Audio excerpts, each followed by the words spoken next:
आज हम लोग बात करेंगे इंट्रोडक्शन ऑफ बॉडी की, शरीर परिचय की। आयुर्वेद के अनुसार इसकी परिभाषा की बात करते हैं तो सीरियते इति शरीरम, इसके माध्यम से इसकी परिभाषा को बताया गया है कि वह रचना जिसका हर पल क्षय, नाश या घटाव होता रहता है उसे क्या कहते हैं? शरीर। हमारे शरीर का निरंतर क्षरण होता रहता है, यानी नाश या घटाव होता रहता है। पुरानी कोशिकाएं नष्ट होती हैं और नई बनती रहती हैं। उम्र बढ़ने के साथ यह जो घटाव है, क्षरण है या नाश है, और अधिक स्पष्ट हो जाता है। ये हम लोग जानेंगे गर्भ का निर्माण आयुर्वेद के अनुसार कैसे बताया गया।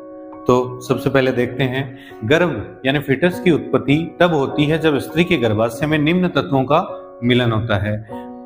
पहला है शुक्राणु, जिसको स्पर्म कहते हैं, जो मेल से प्राप्त होता है। दूसरा है शोणित, जिसको ओवम कहते हैं, या अंडाणु, स्त्री बीज या डिंब कह सकते हैं। इनका जब शुक्राणु और शोणित का जब निषेचन होता है, उसके बाद आत्मा, जिसको जीवनी शक्ति या चेतना कहते हैं, 8 प्रकार की प्रकृति और 16 प्रकार के विकार, जो सृष्टि के मूल तत्व हैं, इन सब का जब स्त्री के गर्भाशय में मिलन होता है तब गर्भ का निर्माण आयुर्वेद के अनुसार में जीवित शरीर या जीवित पुरुष की क्या परिभाषा बताई है, एक श्लोक के माध्यम से बताया गया है कि खाद्य चेतना सस्ता धातु है, समृत है, पुरुष संज्ञक है। इसको हम लोग एक बार देखते हैं। खाद्य चेतना कहा गया है क्षय आदि चेतना।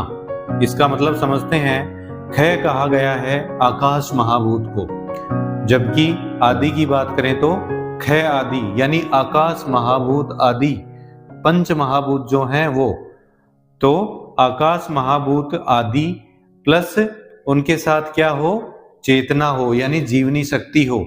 उसे वो 6 प्रकार के तत्व जब मिलते हैं आपस में, तब उसे जीवित शरीर या जीवित पुरुष की संज्ञा दी गई है।